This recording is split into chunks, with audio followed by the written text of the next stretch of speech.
So hello, everybody. Thank you so much for joining us at noon. And there's my clock going off in the background to tell us that it's actually 12:01.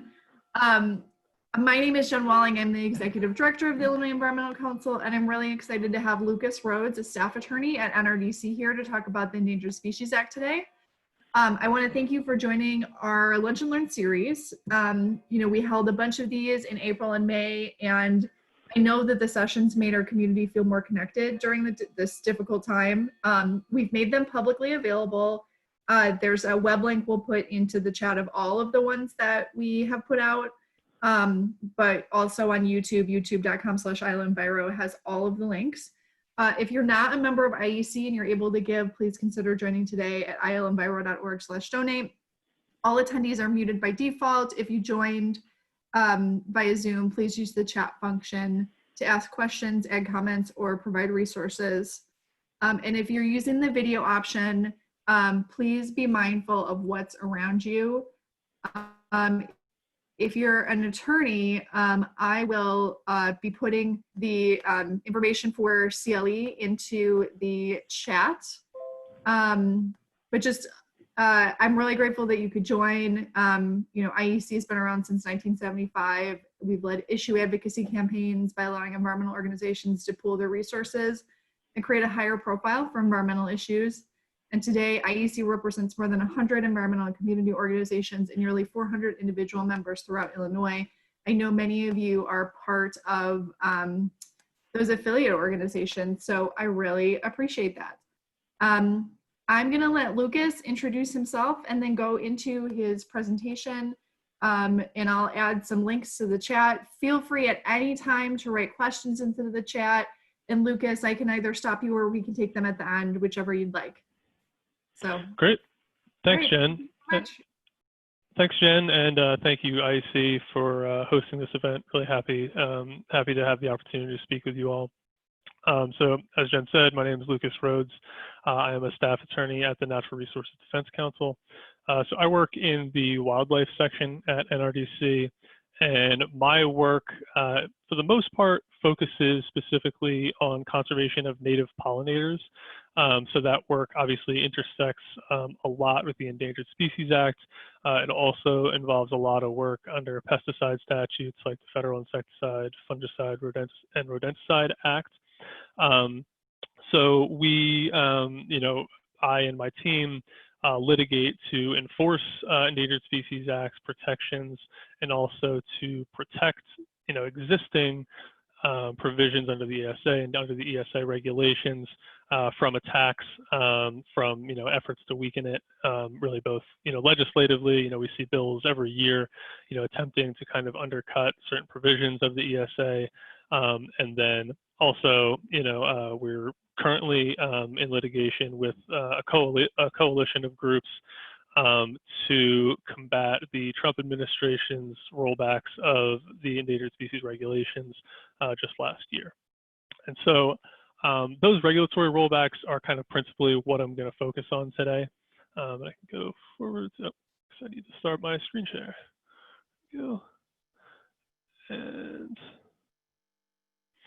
so just to give you a sense of kind of what we're going to talk about today, as I said, I want to focus chiefly on the regulatory changes to some of the litigation that we're currently involved with to oppose those changes. I also want to talk a little bit about recent case law. That's a Supreme Court case from 2018, Weyerhaeuser v. Fish and Wildlife Service. So I want to give a little bit of background on that case and why that's interesting for how the Supreme Court and other judges are interpreting the ESA. Then I'm going to talk a little bit about our ESA regs litigation. And finally, I'm going to finish off with talking a little bit about the role of states and specifically Illinois. I should note, I'm based in Washington, D.C. I don't practice in Illinois, so I'm not, not an expert on the Illinois statutory framework, but I will be able to give a little bit of background on that. So as I said, I want to start to give you a little bit of statutory background to the extent that people aren't familiar with some of the kind of core concepts in the ESA. And apologies, some of you may be familiar with this. So just to start things off, the Act itself directs the Secretary of Interior to, implement and administer protections of the Act. And then by regulation, the Interior has decided that the Fish and Wildlife Service basically has jurisdiction over all terrestrial species and freshwater species, whereas the National Marine Fisheries Service has jurisdiction over marine species and anadromous fish species. So those are, fish that spend most of their life cycle in saltwater and oceans and spawn upstream.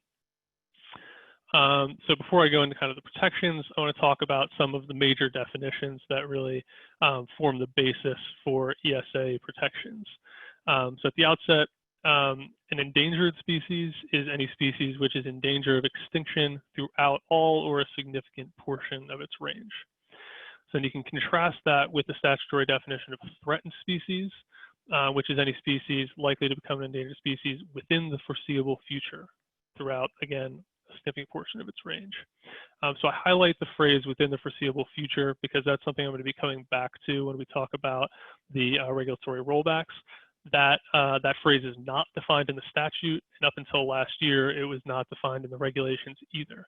So that plays a crucial role in really the scope of what we can consider a threatened species. So we've talked about endangered species, threatened species, and then the third kind of core component of the ESA is critical habitat. So at bottom, critical habitat is habitat that is essential to the conservation of species.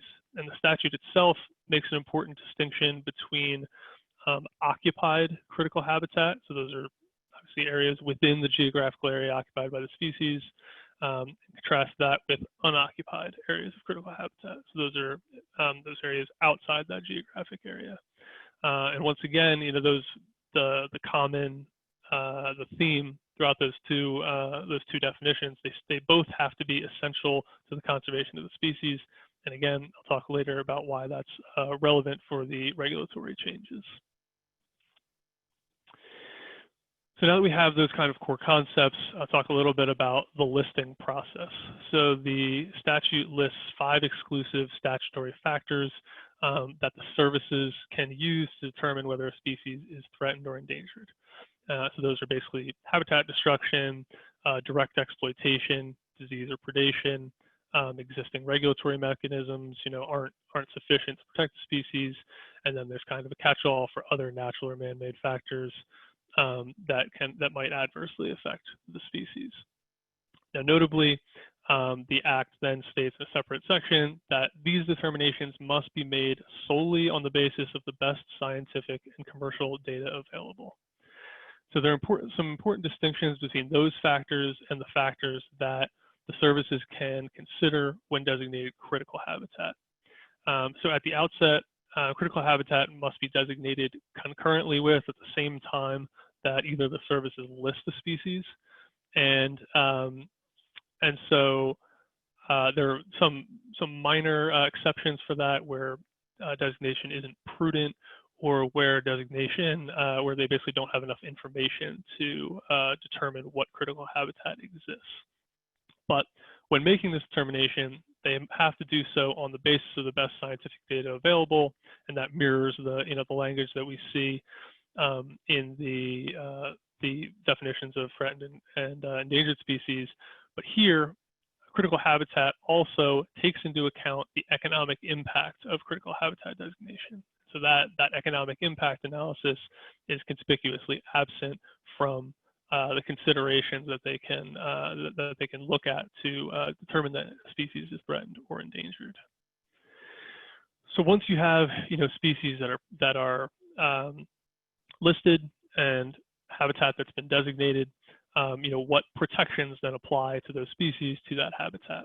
One of the most well-known is the take prohibition. So this is Section 9 of the Endangered Species Act that makes it unlawful to, among a lot of other things, take an endangered species, which is a very broad term, again, defined in the statute. You can see there, basically harass, harm, anything you can do to harm a species is going to be considered a take.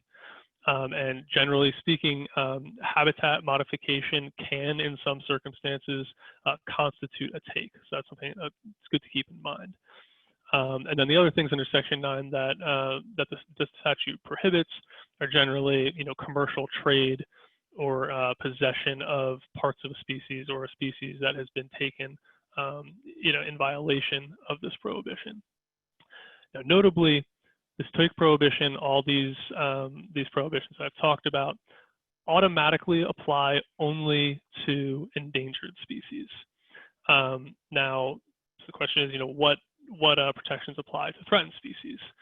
Well, in Section 4 of the Act, Section 4D, the statute provides that the services shall issue regulations that they deem necessary and advisable to provide for the conservation of such species. Now, that same section explicitly says that the services have the option of extending all of the prohibitions that I just talked about with respect to endangered species. They have the option to extend those same protections to threatened species. Now, for decades, really since the 1970s, I believe it's since the 1970s, Fish and Wildlife Service took that option. They extended all take protections for endangered species, extended those to threatened species. NIMS has not taken that approach. They issue what's called a 4D rule to provide specific protections for each species that is listed under the statute. But with that said, Fish and Wildlife Service always has the authority to promulgate a species-specific 4D rule. It's just in that in the absence of that 4D rule, the blanket prohibitions of Section 9 apply to those threatened species as well as endangered. I spent some time on this because this is another thing that changed just last year. So now going into the consultation process, this is Section 7 of the Endangered Species Act. So it broadly directs all agencies, all federal agencies, to ensure that any action authorized, funded, or carried out is not likely to jeopardize the continued existence of listed species or result in the destruction or adverse modification of critical habitat. So I emphasize those two standards, jeopardize continued existence and destruction of adverse modification, because those are really the standards by which the services are determining what projects can go forward and which cannot, or which need to be modified in order to go forward. So the consultation process is pretty much a product of regulation. So I'm going to distinguish here between the action agency is perhaps obviously the agency that's actually proposing to take an action, funding something, building something, anything like that. And then there's the consulting agency, which is either the Fish and Wildlife Service if we're talking about terrestrial species, or NIMS if it's a marine species. So the action agency has basically three, they can make one of three determinations at the outset of the project. They can determine that the project will have no effect on endangered species or threatened species, in which case no consultation is required. On the other hand, they can determine that the action may affect listed species or critical habitat. So the may affect standard is extremely low. It's really any effect whatsoever, positive or negative, anything like that, may affect the species. But that by itself doesn't trigger formal consultation under the statute. The agency has a further decision. They can decide whether it may affect but is not likely to adversely affect, in which case formal consultation is not required, but the action agency needs the written agreement of the consulting agency to follow that path and end the informal consultation at that process. On the other hand, if the action agency determines that the action may affect and is likely to adversely affect listed species, that is going to initiate formal consultation with the relevant consultation service. And so formal consultation will always conclude with a biological opinion, which is the consulting agency's decision about whether the action as proposed by the action agency will is likely to jeopardize the continued existence of species or destroy or adversely modify critical habitat. Now, I think less than 1% of formal consultations end in a jeopardy determination. And even among those jeopardy determinations, that generally does not mean the project just can't go forward. what it means is that the consulting agency has an opportunity to recommend reasonable or prudent measures is the statutory phrase. So basically mitigation measures, ways to change the project such that it won't jeopardize listed species. So before I move to regulatory changes, I just want to make sure there aren't any clarifying questions for the statutes, for the statutory framework. Jim had asked, what triggers the beginning of the consultation process with the agency? So basically, I don't think there is a specific trigger for the beginning of the consultation process, but basically the statute says that they have to complete this consultation process as early as possible. And also they need to complete consultation before making any irretrievable commitment of resources. So it's not necessarily that you take some step and that's what then requires consultation. It's that you need to complete consultation before making that kind of any irretrievable commitment of resources. It looks like that's all that's in the chat box for now, so I think you can keep going. Great. Okay, so now we're going to move into the regulatory changes. This is the round of regulatory changes that occurred last year. This was a really comprehensive, it's a comprehensive regulatory framework to begin with, and these changes were quite comprehensive in themselves. There were over 30 changes. I think it was 36 or 37. Nearly all of these are very subtle and technical changes that kind of impact the scope of protections, impact certain standards in really subtle ways. It is not easy to look at these changes and say, like, well, this is just going to devastate species. But if you look really closely at how these changes are likely to be implemented, they seem to have likely negative impacts on species protection.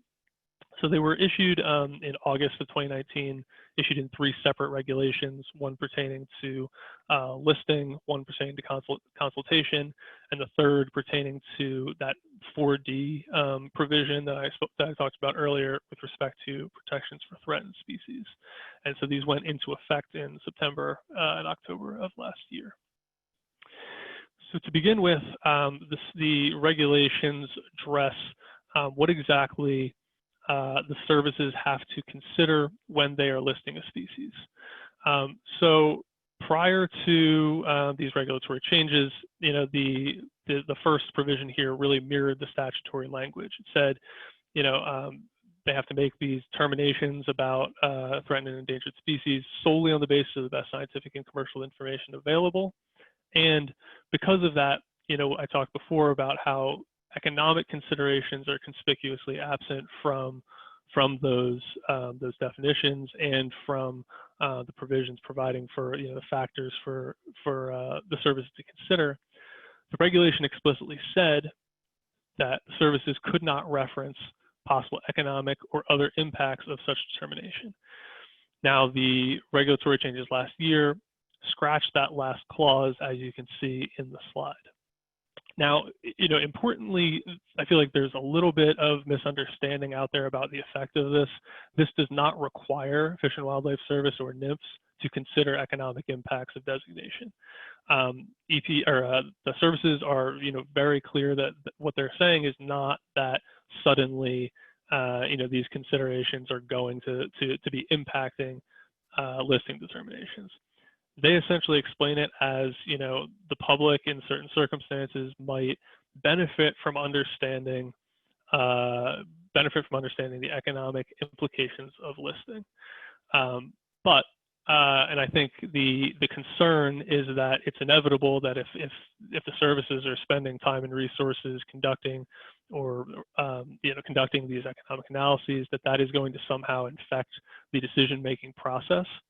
And the other concern is that the services are underfunded and overworked as things are right now, and for them to be spending time on economic analyses when they really don't have the time and resources to implement many of the substantive protections of the Act, that's just a distraction from their statutory mandate. And so that's really the concern with this change. So now moving on, I talked before about the definition of threatened species, which depends on whether a species is likely to become an endangered species within the foreseeable future. So that phrase, the foreseeable future, not defined in the Act, and until last year, it wasn't defined in the regulations. Now it is defined as, only so far into the future as the services can reasonably determine that both the future threats and the species responses to those threats are likely. Now, this is kind of replacing more of an ad hoc determination by the services as to what constitutes the foreseeable future. And what's a little bit concerning here is that it seems to impose somewhat of a heightened standard for what effects we can consider that might contribute to a species decline. For example, this seems to potentially inhibit the services from considering the effects of climate change. So, if you're relying on climate modeling or anything like that to predict, sea level rise, to predict, ice loss, that modeling, it's hard to say whether certain, thresholds of impacts are going to be likely, however it is that Fish and Wildlife Service and NMFS define that term under this statute, under this definition. But that's really it. We're concerned that they're going to rely on uncertainty about the impacts of certain actions to basically exclude those, and then not list species as threatened as a result of that. So moving on to one of the kind of central changes to critical habitat. So I talked before about the statutory distinction between occupied and unoccupied critical habitat. Prior to the regulations that were implemented last year, the services would essentially consider unoccupied and occupied critical habitat at the same time. They would look to, what areas are essential to the conservation of species. That's the central consideration. And then there was flexibility to designate unoccupied habitat instead of occupied habitat. If it's, maybe it's more efficient, maybe you have the same level of protection and it's less expensive to designate unoccupied critical habitat, something along those lines. But the services have kind of reverted to this older proposed interpretation where they look solely at occupied habitat, and then they look at unoccupied habitat only if there's a reasonable certainty that this area will contribute to the conservation of species. And so again, this seems to be, a subtly heightened standard that's going to make it much more difficult to designate areas that are not currently occupied by the species. And part of the purpose of the statute is to facilitate recovery of species, not just to keep them where they are to sustain them at their current levels. And if you're not able to designate unoccupied critical habitat, it's difficult to then preserve those habitats where species might enter if they were able to recover. So moving on to some of the regulations that amended the consultation process. So we talked about the fundamental standard of consultation, that agencies have to prevent destruction or adverse modification of critical habitat. So the statute doesn't define that term, but the regulations did. And just last year, the services introduced a really important phrase that kind of defines the scope of what we're looking at when we say destruction or adverse modification. And that is that they said that it means an alteration that appreciably diminishes the value of critical habitat as a whole for the conservation of listed species. So this as a whole is the new addition. So again, this is a little bit concerning. When previously, again, it was a little bit more of an ad hoc determination about the scope of critical habitat that you're looking at and analyzing through this lens. But the concern is that if you're considering critical habitat as a whole, that project by project, it gives the services kind of leeway to allow this kind of death by a thousand cuts scenario where you're going to allow piecemeal degradation of critical habitat because no one of these projects appreciably diminish the value of critical habitat as a whole. So, an example of that might be like northern spotted owl has pretty large areas of critical habitat in the Northwest. And, if you have a logging project that destroys an area of that forest, the question is now, does that impact critical habitat as a whole? And that is likely a heightened standard. It makes it much easier for Fish and Wildlife Service and NIMS to approve those kinds of destructive activities. So now moving to the effects of the action. So this portion is relevant to what effects the services are considering when they look at the effects of the agency action that is under consultation. So again, this was a phrase that was defined earlier in the regulations, but it's changed here. And again, the change is that it says that consequences of the action under review can only be considered if they would not occur but for the proposed action and is reasonably certain to occur. So again, the effect that comes to mind here are effects potentially associated with climate change. If you have, a facility that's emitting greenhouse gases or something like that, something that might be within the scope of consultation is this contributing substantially to climate change, to sea level rise, to ice loss? And if we've introduced this but for causation standard, the question is where you have an action like that that contributes to an outcome, a consequence, but doesn't necessarily cause it by itself, are those consequences suddenly outside the scope of consultation?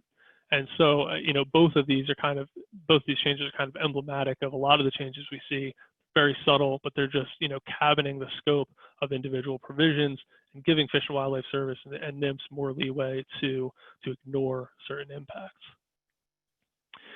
So lastly, and this is one of the simpler changes and possibly one of the more impactful, is that the Fish and Wildlife Service has changed its long-standing policy of extending protections for endangered species to threatened species, and is now saying that it will issue a species-specific regulation for each species that it lists. And in the absence of that, that 4D rule, designation as threatened species is pretty much meaningless. It doesn't have any protection from take or other things that you have for endangered species. And so this is a big shift, and it only applies to species prospectively listed as threatened. But this goes back to Fish and Wildlife resources, which are stressed as as things stand now. And now they're going to force themselves to promulgate species-specific rules for each species instead of just allowing automatic protections to apply. And so those are really the main regulatory changes that I wanted to highlight for you all. But again, there are a lot, and I think I shared with Jen the Federal Register notices that have all of the changes if you are interested in others. So before moving on to Weyerhaeuser, does anyone have clarifying questions about those regulatory changes? So we did have a question, does NRDC get involved with international endangered species? And I guess maybe more broadly, how does that fit in? So yes, we, within the wildlife team, I'm on the pollinator team. We have a Northern Rockies team that principally looks at large carnivores in the Northern Rockies. And then we have an international wildlife trade team. So that team really focuses on, as I said, some of the provisions that impact trade of endangered species. So they work at the federal level, enforcing these protections. They also, work in the states to prevent wildlife trade under state Endangered Species Acts, which I'll talk about in a little bit. And they also work on the Convention on International Trade in Endangered Species, CITES. So, promoting the listing of species and CITES, and gaining those protections from trade, because that really, illegal trade in species, or even legal trade in species, is really a huge driving factor in species loss worldwide. So we do engage in that. I am not so much involved in that, but we have a team dedicated to those kinds of protections. Cool. There are a couple more questions in here before we keep going. Sharon had asked, what is the Federal Register reference? And she clarified to the full changes that Lucas just mentioned. Shoot, I don't have them on hand. Can I follow up with that citation, because I don't have it right in front of me at the moment? Yeah, and I can make sure you're connected to Sharon, or you can put your info in the. Okay, I'll do that. Okay. And then Rob Weinsack had asked, can you say a bit about how the federal agencies work with relevant state agencies in listing and critical habitat decisions? Particularly, are there rules applicable to or examples of where different approaches taken by different states for the same species become a key issue in litigation or federal agency decision making? So the question is how states can impact the listing of species or designation of critical habitat at the federal level. So if that's the case, the thing that comes to mind is frequently, regulated entities frequently want to, avoid listing certain species. One that comes to mind is the monarch butterfly. And often, state agencies, private actors can engage with the Fish and Wildlife Service and NIMS to kind of implement voluntary conservation measures to prevent listing of species. And that's something I'll actually touch on in a little bit. So they're basically called candidate conservation agreements with assurances. So that's one way, the states can kind of impact that process. I'm not aware of an explicit process by which the Fish and Wildlife Service is coordinating with states when they make these determinations, but there are certainly ways for states to influence that. And one reason is, if you look back at the factors for listing species, one is that existing regulatory structures are not enough to protect the species. And so there are a couple of examples. One is the monarch conservation agreement that I just mentioned. The other is the sage grouse protection plans, which I'm not an expert on those plans, but they're basically voluntary agreements among states, private entities, and others to preserve habitat for the sage grouse in western states and prevent the need for federal regulation and federal intervention on behalf of the sage grouse. So I hope that answers the question.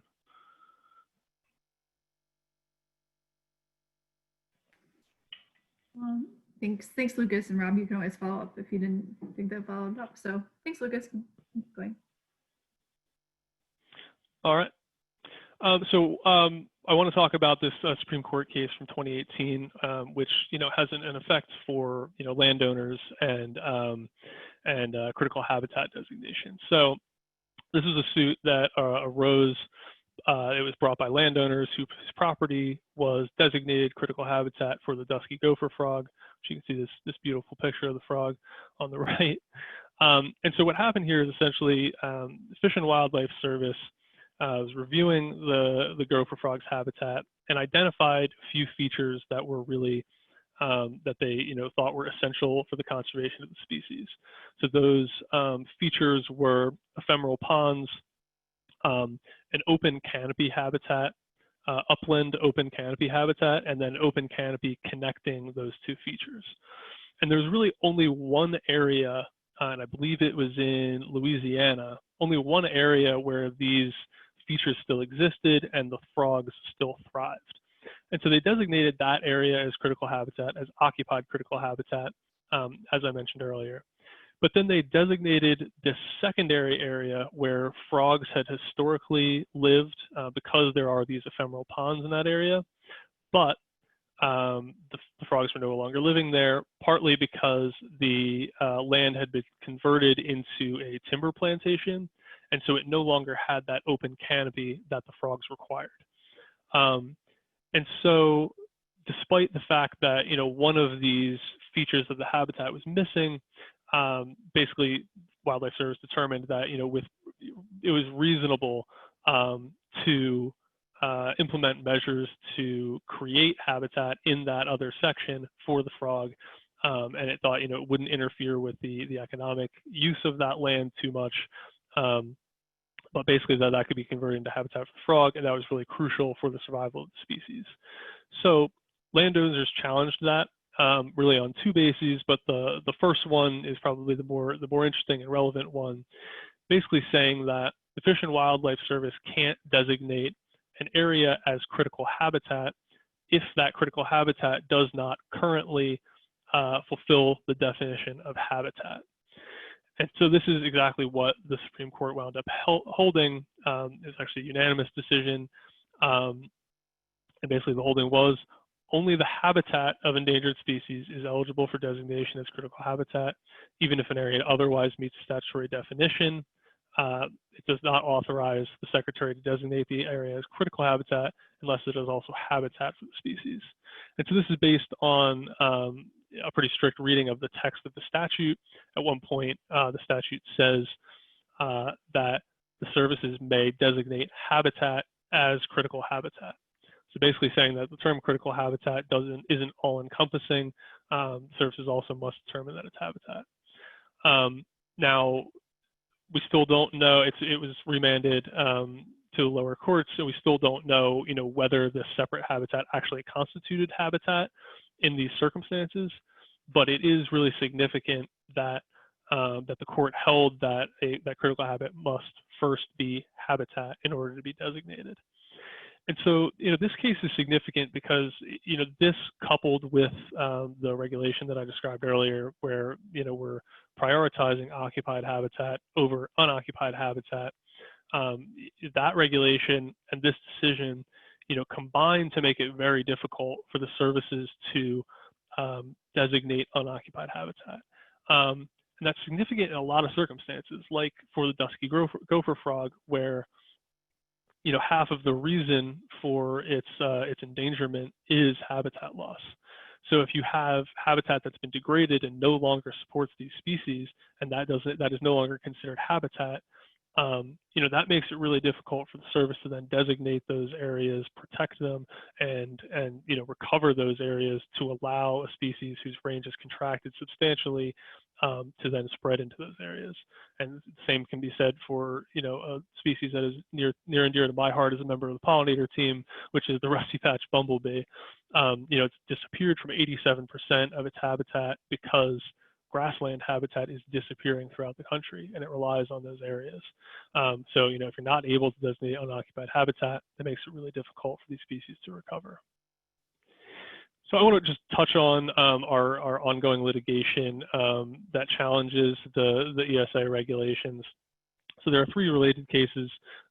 There's CBD v. Bernhardt, and that's the litigation that we're involved with. That's a coalition of environmental groups, including Center for Biological Diversity and NRDC. There's ALDF v. Bernhardt, and then there's California v. Bernhardt. So the NRDC and the other environmental plaintiffs have brought claims under NEPA, alleging that these regulatory changes are major federal actions that require an environmental impact statement. Claims under the APA and the Endangered Species Act itself, essentially saying that these changes are really not explained in the record; they're arbitrary.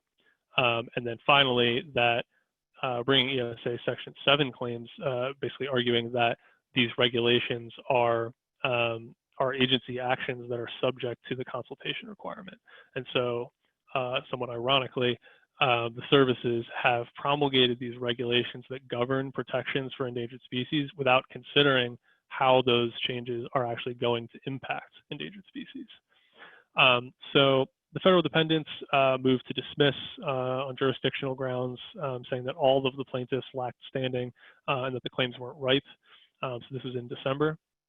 And then a couple months ago, we got an order granting the motion to dismiss in our case on extremely narrow grounds, basically saying, first of all, that plaintiffs hadn't identified specific members for purposes of membership standing. They hadn't identified specific members that were harmed by the regulations.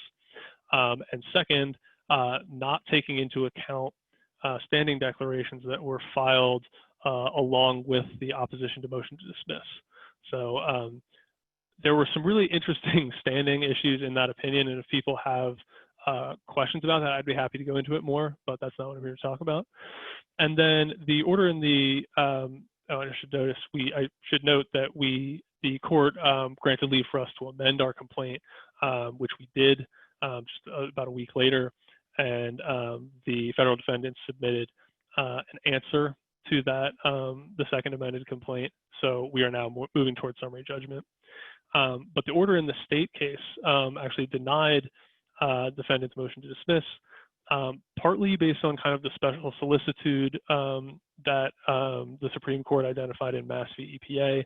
But again, there are some interesting interpretations of standing law in that decision that I'm happy to talk about if folks are interested in that.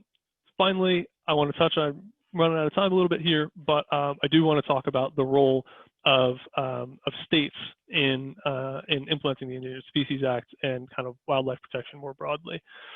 So basically all states, including Illinois, have kind of a mini ESA. And the states can get federal funding through Section 6 of the Endangered Species Act, which requires states to basically demonstrate that they have a satisfactory program for the protection of imperiled species. And then the agreement between the federal government and states is called a cooperative agreement. And so states gain a lot of funding for these kinds of activities through Section 6. So courts have determined that states can list species that are not federally listed. And most state endangered species acts provide for provide a means for the state to list species independent of federal listings, and also prohibit take. Most state acts don't have critical habitat provisions or consultation. So basically, the role of these acts is, first of all, they can serve as a first line of defense, where a state can list a species that is not yet federally listed, but implement protections for that species and potentially its habitat, before it receives federal protection. But these acts can also kind of fill in the gaps in the Endangered Species Act. ESA consultation only applies to actions that are impacted by federal agencies. So states have an opportunity to fill in these gaps. That is not to say that all mini ESAs do fill in those gaps. So moving to kind of specific protections in Illinois. Illinois has a statute that includes all federally endangered and threatened species. It also provides authority to add species to those lists. It prohibits take in a pretty broadly, but unlike the federal acts, take does not include habitat modification. I mentioned earlier that under certain circumstances, habitat modification can constitute take under the federal act.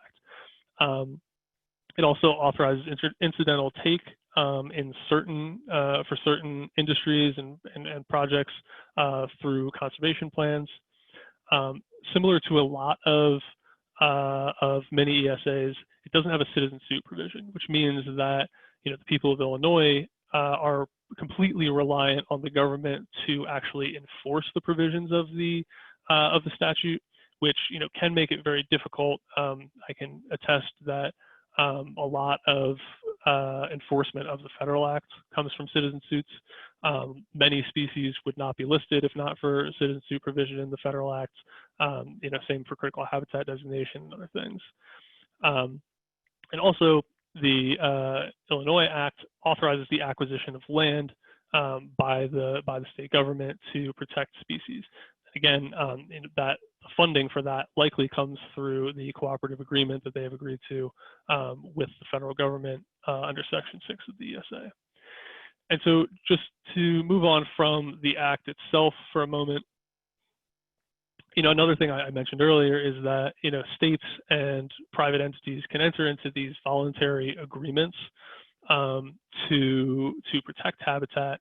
And one really good example of that is one that just came out, I believe in March, is the nationwide candidate conservation agreement for monarch butterflies. That's on energy and transportation lands. So basically what that does is it allows, and Illinois Department of Transportation is a party to this. So it's a voluntary agreement by, transportation agencies and other landowners to implement various measures to allow them to develop and preserve habitat for monarch butterflies. But, in exchange for taking on these voluntary measures, they get assurances from the federal government that, if the monarch butterfly is listed in the future, if more protections are awarded to the butterfly, the operations on those lands, these lands that are enrolled in the agreement, will not be impacted, will not be further regulated by those regulations. So if you're interested in those kind of voluntary agreements, that's kind of increasingly an emphasis of Fish and Wildlife Service and a lot of state agencies. And I think they're controversial in some ways because they are voluntary, but I think there's definitely promise in these kinds of agreements.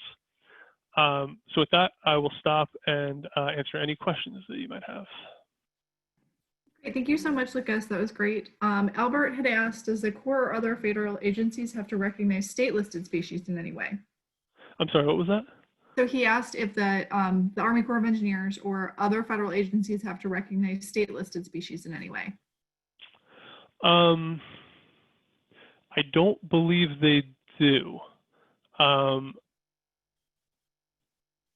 Not that I know of.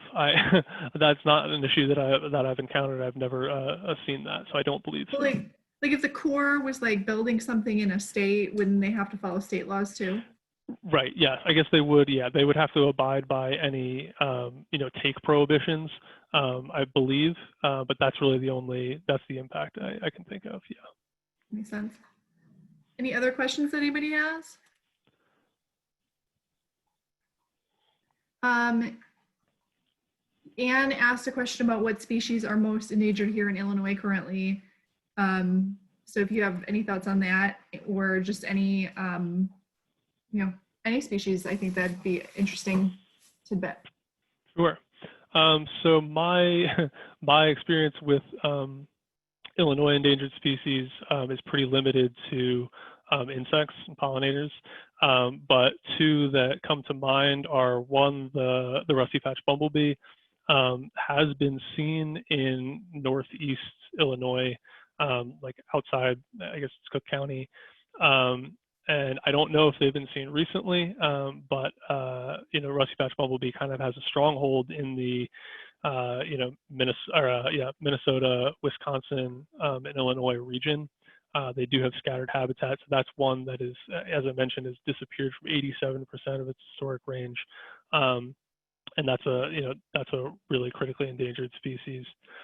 The other is Heinz emerald dragonfly. I believe has critical habitat again in northeast Illinois. So those are two species that I know of that have Endangered Species Act protection that are really critically endangered. Thanks, Lucas. Sharon had put need to address with the NEPA, which and Albert have brought up the Indiana bat and long-eared bat.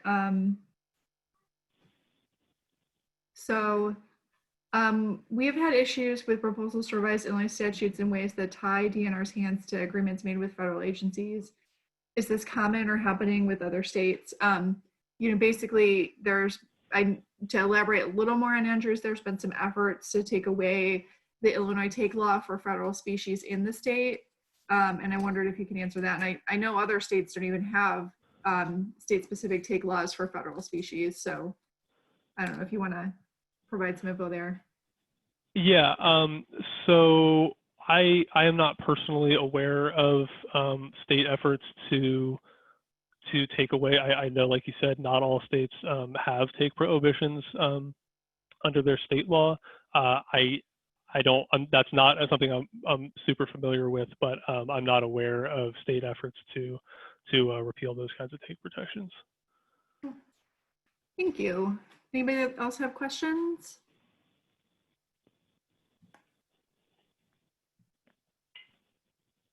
Can you speak about listing decisions that turn on segmentation of species or determining whether to treat populations as distinct species or populations? A little bit, yes. Yeah, that's definitely it's definitely a controversial thing that comes up a lot. So I haven't been specifically involved in any of those kinds of fights. Yeah, I'm sorry, I can't really speak to that a whole lot. I haven't engaged in that kind of stuff. Jim had asked, is NRDC involved in trying to protect the Migratory Bird Treaty Act from being gutted? Yes, we are.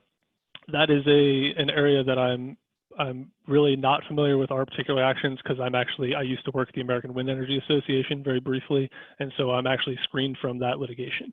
So I can't really talk about the ongoing litigation, but short answer is yes, we are involved in that. Great. Do you want to maybe just give, I mean, I know you can't talk about the litigation, but do you just want to give some background what the issue is? Is that okay? With the MBTA? The Migratory Bird Treaty Act and what they're trying to do? I literally couldn't even really tell you. I've completely avoided it because I really can't be involved, so. Well, thank you. Anybody else have questions?